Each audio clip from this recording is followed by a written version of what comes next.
Hello students, next हम discuss करेंगे example number 9। यहाँ पर मोड जो है वो दो कंडीशन में दे दिया आपको डिवाइड करके। देखो डोमेन और रेंज के लिए आपको फंक्शन देखो क्या दिया है। सबसे पहले x+2 और अपॉन में मोड x+2, ठीक है।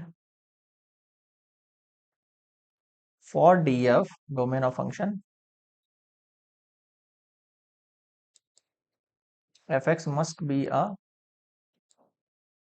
रियल नंबर, है ना। ठीक है, अगर ये वैल्यू मेरे को रियल नंबर चाहिए तो मैं कह सकता हूँ सो x+2 अपॉन +2 मोड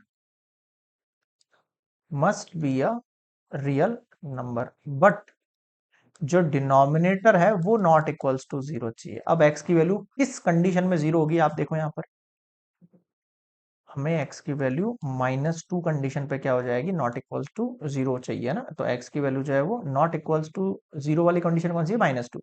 यानी डोमेन ऑफ f के अंदर मैं ऑल रियल नंबर्स पुट कर सकता हूँ एक्सेप्ट -2 पुट नहीं कर सकता। क्लियर है, यहाँ पे ये निकल गया डोमेन। अब आते हैं रेंज।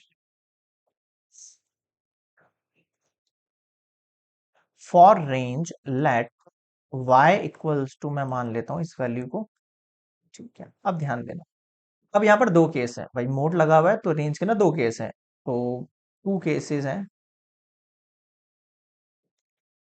फर्स्ट केस में मैं मान के चलता हूँ एक्स का जो मोड है मेरे पास वो ग्रेटर देन जीरो है। अगर ये वैल्यू ग्रेटर देन जीरो तो मैं मान लेता हूँ x+2 का जो मोड है वो x+2 ही आ रहा है, मतलब कहने का मतलब पॉजिटिव आ रहा है आंसर, है ना। ऐसा मान लेता हूँ।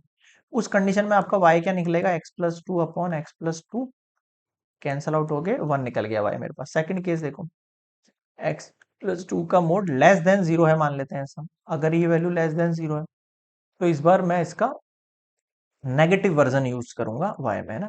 तो x+2 और अपॉन में नेगेटिव x+2 नेगेटिव 1, यानी क्लियरली दिख रहा है मेरे पास जो रेंज निकल कर आई है वो दो निकल के आ गई। ये आंसर दो ही निकल गए आपके पास, कहाँ से कहाँ तक नहीं, बस ये दो। तो रेंज ऑफ f निकल के आ गई, या तो 1 आएगा या फिर -1 आएगा हर कंडीशन में। क्लियर है यहाँ पे। So this is complete example number 9।